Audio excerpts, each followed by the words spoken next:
Okay, we all know it is dangerous to text and drive. But what about texting and walking? Just how dangerous is that? Interestingly, a study from the University at Buffalo reveals that texting while walking causes more injuries per mile than texting and driving. So, yes, texting and walking at times may be even more dangerous than texting and driving. And these injuries include bumping into walls, falling down the stairs, tripping over things on the ground, and even walking into traffic. So, yeah, you might get hit by a car because of texting and walking. It's that serious. So, what makes texting and walking so dangerous anyway? Well, the reason is because texting and walking is very, very distracting. You see, walking itself is a pretty complex process.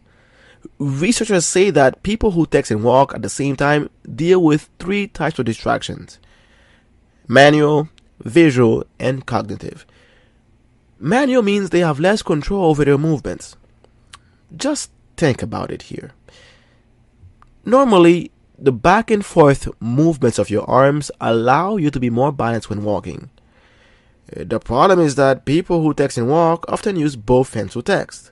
So their arms don't swing as much and therefore cover much less surface area. And as a result, they are far more likely to trip and fall.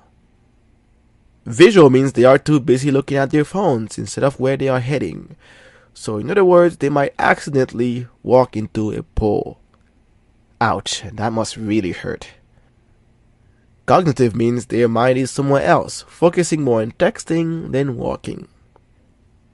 And the problem is, as people use smartphones more and more, the risk of injuries increase.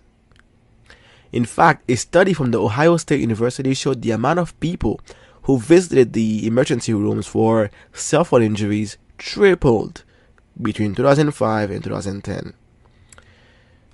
So, it is obvious that texting and walking is very dangerous. Now, what if you have the habit of texting and walking? And don't worry, a lot of us have this issue. How can you keep it in check? Here are two things you can do. 1. Have patience. If you really have to send or reply to a text message, stop walking and stand still to send the text message. 2. Have self-control. Resist the urge to respond to every text message or notification that you receive.